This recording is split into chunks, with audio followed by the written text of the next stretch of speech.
जानवी राघव के ऑफिस में ही काम करती थी। धीरे धीरे राघव जानवी को पसंद करने लगता है।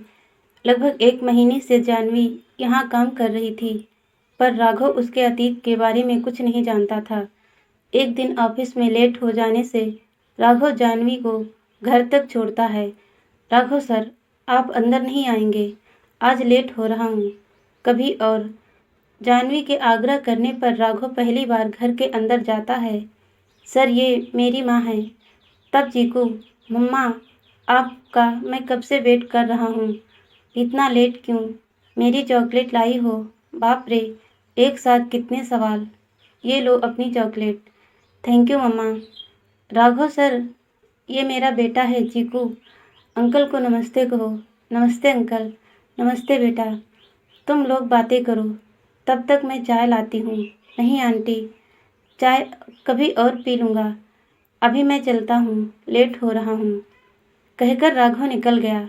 रास्ते भर यही सोच रहा था कि जानवी ने कभी क्यों नहीं बताया कि उसका एक बेटा भी है।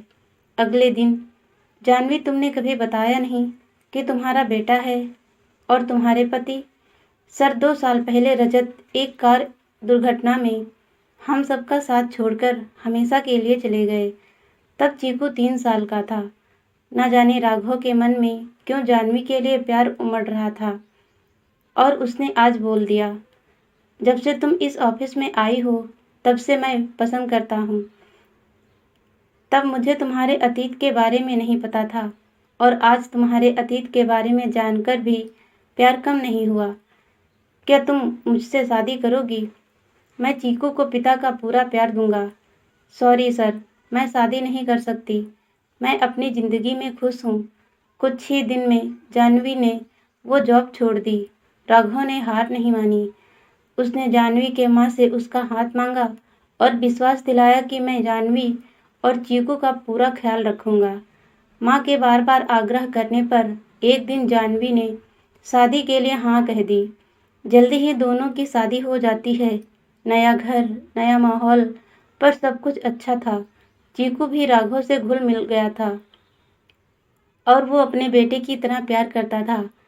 चीज़ें तब बदलने लगी जब राघव के ज़िंदगी में अपना बेटा वंश आ गया। राघव के व्यवहार में जाने अनजाने में सौतेलेपन का चीकू को नज़र आने लगा। वंश 5 साल का हो गया और चीकू 8 साल का। जब भी चीकू कहीं जाने की बात करता तो राघव मना कर देता, वहीं वंश के कहने पर मान जाता।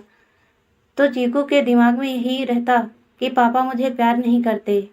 जब भी उदास होता तो वो बगल में रहने वाले गोलू के घर जाता।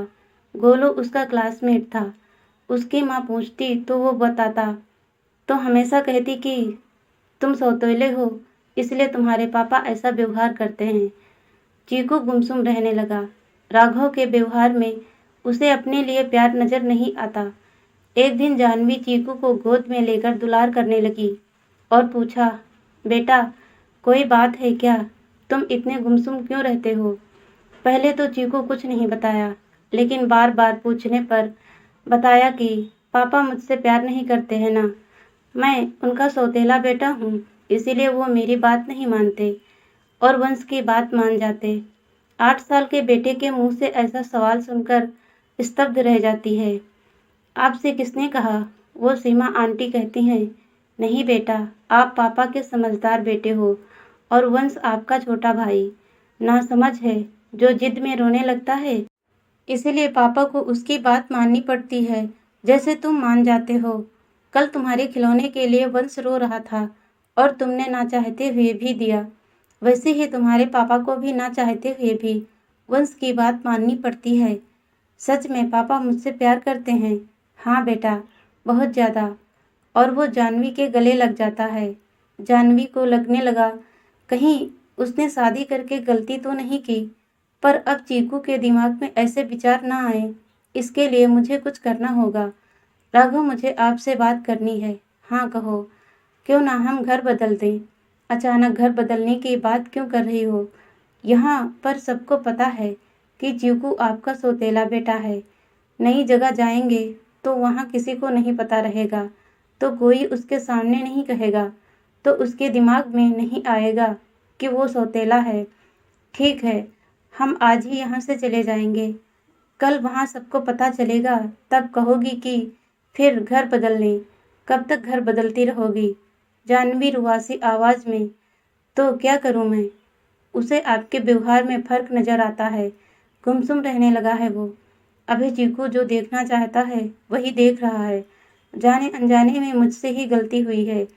अब हमें दोनों बच्चों को ऐसा माहौल देना होगा कि बाहरी कोई उसके दिमाग में गंदगी ना डाल सके।